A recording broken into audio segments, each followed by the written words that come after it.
Hello, my Cancer friends. This is your June reading. Really liking the readings I'm getting so far. Lots of positivity. Not everything is sugar and roses, but there's a lot of good things coming to people this month, and a lot of serious commitments between people. So I really like where we're going with this. So let's see what happens with you. And excuse me, having some throat issues for the past couple days.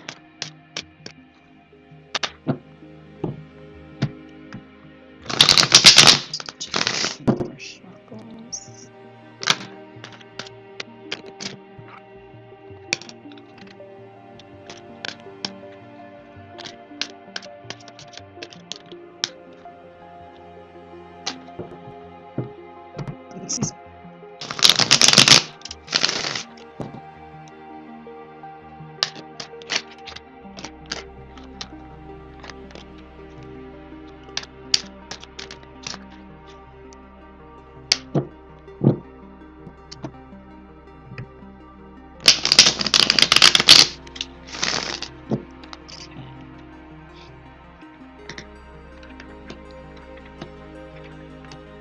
I just love that this is June is like the month of love. I guess summer love really is a thing.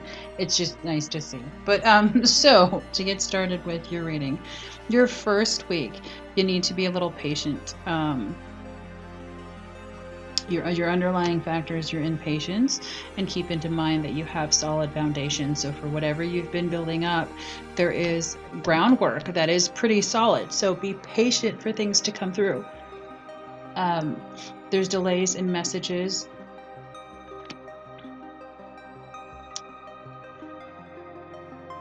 When you're really, I'm just going to say it like this, when you're really busy and you're in and out of the house and you're constantly, talking to people in physical form, you're not always checking your phone, you're not always checking your email, social media is something you need to take a break from.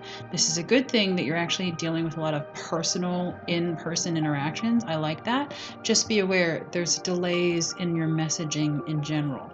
So if you're waiting for that, check in the mail, or you're waiting for you're waiting for that girl to text you back, or whatever, you're waiting on messages. This is telling me to be patient with it. It'll come to you. You will get the messages. It's just be in the moment with whoever you're with. Enjoy that time. I like that. Your second week, and I really like this because this is telling me there's a lot of love. For singles, you will be meeting someone. For couples, that you're really having. Second week of June must be just like that pinnacle point of the year for love, because I'm seeing a lot of depth, a lot of communication, genuine communication, this old-timey letters, so that's cute when couples do that. Togetherness, I see a lot of action. Be aware, I'm also seeing pregnancy, so this is either great ideas or new children are going to be coming. So I like that. For the underlying tone for you is it's okay to be vulnerable, because I'm seeing that, when someone's snippy, when they're irritated and irritable, it's not about you, it's about whatever they're irritated at. So I'm definitely seeing here that you're going to be getting the brunt of emotions that aren't from your interactions. So if your partner snips at you, you could be like, well, that was kind of bitchy or rude. What's going on? Open up the dialogue, open up in that, just really start to deepen in there with communication, because you're not seeing everything as it is, and there's vulnerability happening. There is some sensitive issues going on with your partner.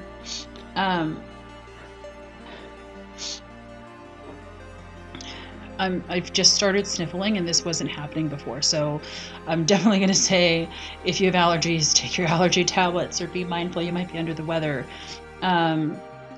Make sure you're hydrated, because someone's going to be getting sick. Throat issues, or other issues. I'm not having a cold, so it's interesting to get that aspect of like an allergy sensation. Your And I love how grandiose. There's going to be changes going on. You're not going to know what changes, but you're just going to have some changes. How generic is that?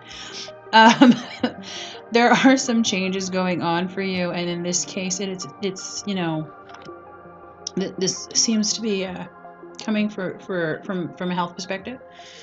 When you have to change your diet, or you choose to change your diet, be mindful that if these kinds of changes, when they're sudden, it takes 3 days for your body to digest stuff. So, or when I was a kid, we used to get told 3 days. It's supposed to take every 4 hours for you to actually digest and move, but it takes like 3 days for the stomach lining to change. And that kind of physiological stuff can take up to 7 days. So when you're having a stark change in your diet, you may see it really quickly, but if you're losing weight, that's not going to happen like immediately. If it does, you're lucky. But just be mindful when you're making changes regarding your lifestyle and your health. You might make an immediate change today, but you're not going to see the impact. And I'll use smoking. I guess someone's going to try to quit smoking. When you quit smoking after smoking for so many years, what actually ends up happening is you have a lot of phlegm, and you start coughing up the phlegm in your throat because you're no longer putting that toxin inside your lungs. So you'll cough a lot more and things like that. That'll happen for like a week, and then it'll stop. So be mindful when you're changing, a bad habit into a good habit. It might seem bad for a week, but it's not actually bad. Your body's just like, oh yay, we get to get rid of the toxins, and it spews it out. So be mindful of that. Also, I'm seeing a little bit of a feeling lost sensation. You're not actually lost, but we also have to remember, and I really like where you're going, because this tells me that you're making a lot of changes this month, but I do need to remind you in the fact that when you make changes, it's great, and what happens after you change is wonderful, but there is a death of something. So in the case of smoking, I'll continue to use this example. When you quit smoking, that smoker part of you is dying. And what I mean by the smoker part, you're not going to take your extra 15-minute breaks. Your social interactions while you smoke aren't going to be there. So you're going to have a lot more time to be in the moment with people. Like when you go, a lot of people smoke when they're out drinking. So you go to a bar and you always have to go outside. In the United States, I'm in the United States, we don't have smoking anymore inside places, depending on your state. And it also, if there is, it's very few people, but you have to go outside. You have to go to a designated smoking area. So as a smoker, if you quit smoking, you're no longer going to be getting up and leaving your location to go smoke. You're no longer going to be meeting other smokers. You're going to be sitting and staying and remaining in the moment with these people at the bar. You're going to have new opportunities, and that's great. But that piece of you that used to have to go is going to die, and it's going to feel weird. So just, say, okay, I don't have to leave anymore. Just make peace with your changes. Excuse me, when you stop eating, when you stop drinking soda, there's a little bit of because you're drinking caffeine and that's an energy boost, there's a piece of you that's going to be a little lethargic for a little bit. That piece of you, your energy is changing. So just, say goodbye to it. And it's a weird thing to say in the mourning process of it, but just be mindful that that huge change, going on a tangent, is going to make you feel a little lost because you're not used to what's occurring. Your habits changed. I don't feel like I'm I think I'm just over explaining the same thing, but basically when you make a change in your life, you have to be disciplined and expect the fact that you're going to be thinking about old habits. Your last week,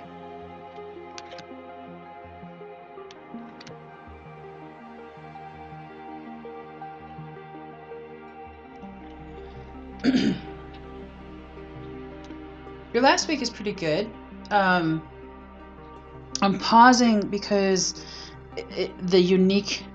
for me, it's a unique way of seeing the good. For singles, you're going to have a romantic relationship.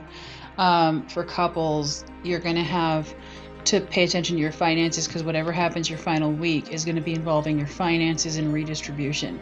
For singles, you're going to be meeting somebody and they're going to be the one taking care of you. It's an interesting dynamic. It's not bad. It's just interesting how it's read. 2 things read on that. I like the fact that you'll be having fun. but pay attention your last week. You're not going to be very well on articulating your feelings, thoughts, and needs. So be very mindful that if you have, you say something and someone's like confused or they're answering you differently, they're not addressing what you had said or not addressing what you asked. Communication is a little stressed. So, take a breath and restructure your sentence. I know it sounds funny, but restate what you're saying, because they're not going to hear you as clearly as they would before. Your final, keep saying the same things. Apparently, because I'm on repeat right now, and this seems to be your last week, be mindful. This is life is cyclical. So if you're stuck, that means, because I'm repeating, and this is your month, this tells me, I can own the fact that I'm repeating, but I don't usually repeat myself in this constant mode. This tells me that you're going to feel a little stuck, and you're going to be repeating the same thing over and over. When you see things repeating like that, you stop it in its tracks, recognize, okay, this is a repeat. I always, go to the same person when I walk into the office. I always, in this case, when it comes to, your coupling and have to redistributing your finances, probably not the first time. This is probably something that happens a lot in your relationship, where the two of you have to sit down and talk about finances. Someone's not being self-accountable in that aspect. So you need to pause, put the brakes on, be like, okay, we need to change something, because this is becoming a habit. When it comes to being single and having someone take care of you, if those relationships are not working out, then that tells you, okay, what's your motive in the relationship? Is this person you're dating, playing on the fact that you're short on money? Are they playing on the fact that you're materialistic and you're actually not looking at the depth of the relationship? So pay attention to why this cycle's repeating itself, and really isolate out why you keep getting the same situation, why the same results. Dating, if you always have a guy that takes care, I'm using an example, you always have a guy that takes care of you. It doesn't matter what race, background they have, they're always taking care of you. So that's good. You have a type of man who takes care of you.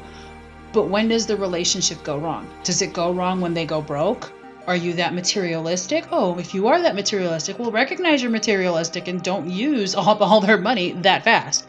Let them recoup their money. Balance yourself with when you try to take someone's, when you're living off them because you're a prize. That's just an example.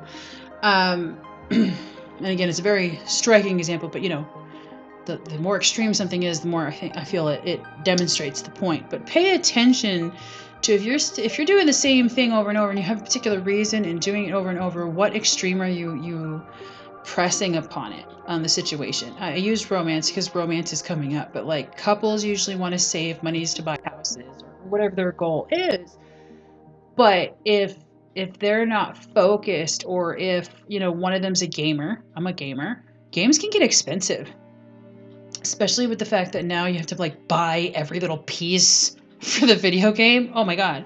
So the two of you might have agreed that you're going to have special allotments and special budgeting for your pleasantries and your necessities, but impulses happen. Sometimes you buy an expensive bag or a new game, and you just aren't even catching yourself spending that much. Anyway, the underlying factor is that you really need to use your wisdom when it comes to this kind of stuff. And the hardest thing to do is say, shit, I'm doing something wrong. And that's fine. But when you do that, if you're honest with yourself, you can definitely make some great changes. So I like how your month is going. I like that you're going to be growing and you have these positive things happening to you.